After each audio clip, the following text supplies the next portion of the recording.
Hello everybody, welcome to another video. Today is the 11th of October and it's day 5 of the war between Israel, Hamas, and other Palestinian factions.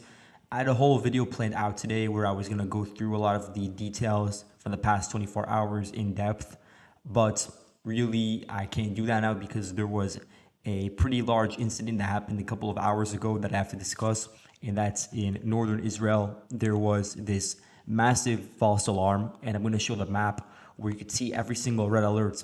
It pops up basically in the entirety of Israel's northern region, including, eastern, western Galilee, all this area over here. There was this massive infiltration alert, and the reports that were coming out from the Israeli media mentioned that it was drones that were flying above Israeli airspace. At the beginning, there was also a fear that there were paragliders, which would sort of echo what happened on Saturday when you had the Hamas fighters that landed in Israeli territory using gliders. But again, that ended up being untrue. And then there were also a lot of reports coming out about attempted infiltrations, or at least what was suspected to be attempted infiltrations in several villages, such as Mayan Baruch, and then the gunfire being heard around Beit Hillel. But again, all of this ended up not being true. On the border between Israel and Lebanon, there were flares that were fired, a very significant amount of flares that people took photos of on both sides of the border because, you had the IDF trying to look for suspected infiltrators. What the IDF said is that they were unable to find any. They were unable to find any drones that crashed into Israeli territory either. And again, they were unable to detect any sort of rocket fire coming in from Lebanon either way. And really, when the beginning of the red alerts came, because you get a notification if there's a red alert in your region, there was this Lebanese media outlet that's affiliated with Hezbollah, and they were saying that they were not aware of any attacks that came from Lebanon into Israel. And it seems like either they were correct, or that if there was any sort of attempted drone infiltration, it was with a very, very small amount, and that it returned back after a very quick amount of time. And what I could think of the reason why they would do that is in order to trigger this false alarm throughout the entirety of northern Israel, in order to, wreak havoc and show that there is still a lot of distrust of the Israeli security apparatus, which is what we just saw because the IDF, their announcement claimed that the malfunction of the red alert in the entirety of northern Israel was as a result of a human error. Here you can see a map of the red alerts that were received at the time. You could see that it's in every single locality in northern Israel. So at the time, there was a huge amount of panic for the population over there. They were told to get into their bomb shelters or their protected rooms within each house, which is supposed to sort of protect and be the bomb shelter within each house. And that applies to over 1 million people that are located within each one of those red markers. But now, due to this red alert scare, the Israeli security apparatus, and that includes the Air Force and includes in an internal level the police within all of these villages where you had those red markers, they're all going to be on high alerts, higher than it's ever been throughout the entire course of the past week, which is saying something because even before you had thousands of reservists being moved to the border with Lebanon, that was really the process going on. Now you're probably going to see even more of that, as even though the situation hasn't escalated, the hour or so where there was a fear that there would be an opening of a second front from a lot of people, and especially in Israel, which is understandable when you see a red alert. Usually the assumption is that there actually is some sort of danger, and it's not expected that there are that many false alarms. And the reaction that we saw was one of really pure panic in a lot of areas.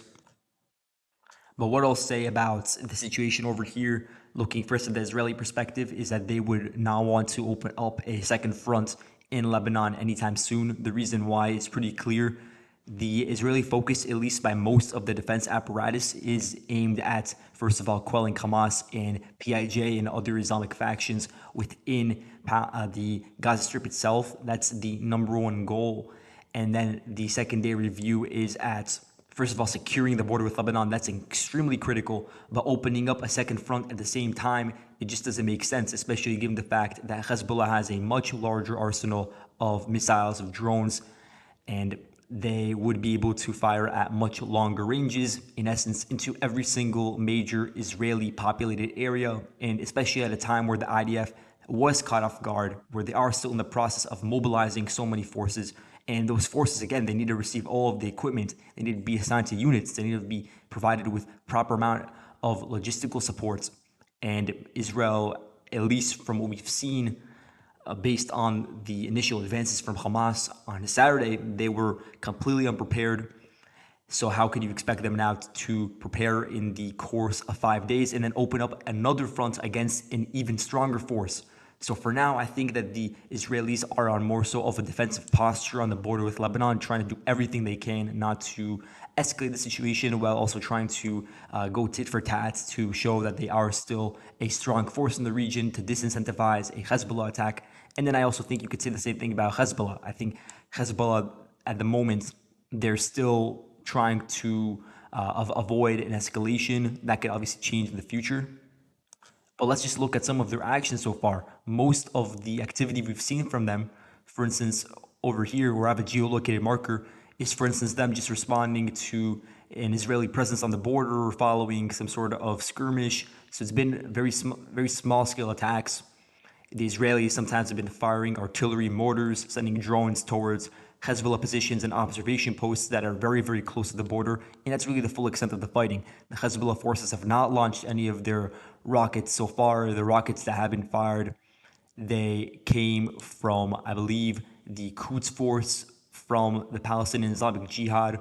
And then today, there was a reported rocket attack that landed in the Hof Carmel region, which is just in the south of Haifa. Haifa's over here. It was most likely heading in the direction of Haifa, but landed short of that. And it was actually launched from the Gaza Strip. It was a R-160 missile. That's what it's called by the Palestinian factions. And apparently it was launched from Gaza, but landed short of Haifa, and the Iron Dome did not intercept it because it landed in some open field, and it was only one singular missile.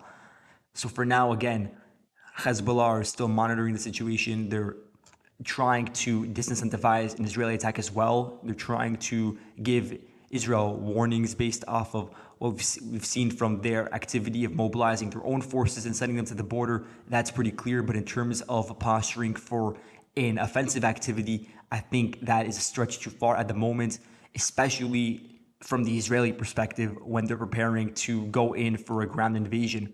And speaking of Israel and the Gaza Strip, we have just seen, again, constant strikes on the Gaza Strip, just increasing in intensity, especially in like different neighborhoods like Jabalia. I've seen some in Rafah recently. You could just go through many of these neighborhoods. Obviously, they're not all being targeted at the same time, different times of day. There were different strikes. A lot of the strikes happening at night, but I will say that it's a 24-hour thing. It's nonstop. The IDF, or actually the IAF, so like the Israeli Air Force, their spokesperson said that the strikes that Israel is conducting on the Gaza Strip have shifted away from being precision-based, as he referred to, and they are now less surgical than they were before. And I think that if you were to compare the sort of strikes that Israel launched in previous wars, like in 2021 or in other different times, even in like 2014, when Israel actually did enter into the Gaza Strip, but in a limited capacity, you'll see that now the intensity of the strikes, for instance, the amount of munitions and also the amount of area covered by those munitions has definitely increased. So here you can see the before and after in some of these neighborhoods where there were significant Israeli airstrikes. I'm reading right before the recording of this video that Israel actually hit the apartment, which is supposed to be the place of residence of senior Hamas political leader Ismail Haniyeh. So that's a big part of these strikes as well, going after the leadership. There were strikes reported on Mohammed Deif. He's a high-ranking official. He might actually be the head of, if I recall correctly, the Hamas military wing. There were also strikes on his house, although I do not have any confirmation of his status, whether he's dead and alive. I know that he's been a major target for Israeli forces in previous wars, but he was able to evade death every single time. Additionally, we have this really good map from War Mapper, so check this account out on Twitter. But anyway, what they're showing here is the area in the Gaza envelope. This is the Gaza envelope, the area in Israel adjacent to the Gaza Strip. It is now being completely evacuated. And the reason why is pretty clear. The Israelis, they want to move in a huge amount of the reserves to here. Not all of them, of course, as we talked about before. There's going to be a massive chunk that is also moved to Lebanon, but at least 100,000 moved in the direction of Gaza, with, again, massive amount of support from artillery. Again, people on the ground and people that are watching the live footage from cameras in Gaza City are reporting that there's now artillery activity. This is something that I was looking out for because in the first few days of the war, there was an acute shortage of Israeli artillery strikes on Hamas and just on Gaza Strip in general. But now we're seeing the introduction of artillery. We're seeing the movement again of tanks. They're setting up different positions along these areas. And, you don't want to have civilians in that area at the moment, especially when you're going to have a huge intensity of fighting in and around Gaza. And again, I want to say that Hamas, they are not done with their operations in the Gaza envelope, although they have largely withdrawn. Again, the point for Hamas, it was not to hold territory within the Gaza envelope for a protracted period of time, because again, that would be most likely unrealistic, as we've seen. Hamas's goal with these various infiltrations was first of all to show the weakness of the Israeli security apparatus, as we've discussed before, also to take hostages as leverage, and again, also to lower the public morale. So that was the rationale behind that, but it does not mean that Hamas will not continue crossing over the border fence, but in some very small groups, like 3, 4, 5, you're not going to see much more than that, and they're usually going to do it at night. At night, it's pretty clear why, because it's harder to detect them. And sometimes on foot, maybe sometimes on motorcycles and cars, but I think less now, just because of how many Israeli forces are moving into the region around the Gaza envelope. But yeah, if we're going to look at the most recent Hamas infiltrations over the past 24 hours, a lot of them have happened after fire by rocket and mortars. So it seems like the Hamas plan would be for them to fire various amounts of those projectiles in the Gaza envelope. They use that as a smokescreen for then small groups to infiltrate past openings and then try to conduct additional raids. And that's what we saw in various different villages in the past 24 hours, like not Sderot police station, but just to the west of it over here, there's a village called Nir Am, located over here. And then you also have Zikim. There was a reported infiltration over here. IDF say that they killed 3 infiltrators, and that there's 2 others that they're still looking for in this area. So yeah, you're going to see a lot of that in the coming days. Here we have a report from a reporter at Ynet, so a major Israeli publication. He's around 600 meters away from the breached border fence with the Gaza Strip. When it says like Inferno Kibbutzim, that just means like, all these different settlements that are in the Gaza envelope. What he's saying here is that there is still not a sufficient amount of equipment for the reserves that have been moved into the area very recently. And he mentions, for instance, radios. There's not enough of the radios, there's not enough bulletproof vests. And then here he shows the Zelda, a armored personnel carrier.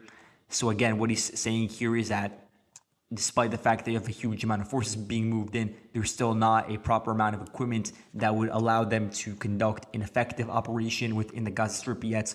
So I think that's going to be something that Israel's political apparatus has to keep in mind before they decide to launch their ground invasion into the Gaza Strip. But also, I think that at the moment, the Israeli plan is to continue launching massive airstrikes to eliminate any sort of areas that could be used as staging ground for Hamas fighters when they do eventually try to infiltrate and try to take parts of the Gaza Strip over from Hamas, because again, there's going to be a lot of different residential buildings, there's going to be a lot of apartment buildings that will be perfect areas for Hamas to utilize snipers, ATGMs, all of that.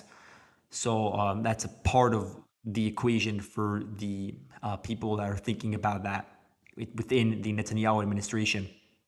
And lastly, today, the director of the Gaza Energy Authority announced that the only power plant in Gaza, the one that I have marked over here, they halted production of electricity at around 2 p.m. local time, and that was due to a lack of fuel. And that means that really the only thing that's giving power generation within the Gaza Strip to the military and also to the civilians over there are diesel generators that can be used for power, but they also do have a pretty limited supply. So we're going to have to see how that situation over there unfolds, and if there's going to be a way for Egypt to strike a deal with Israel to allow for the coordination of aid to actually enter the Gaza Strip itself. And so, yeah, that's all I have for today. Thank you guys so much for watching, and I'll see you guys in the next video. Goodbye.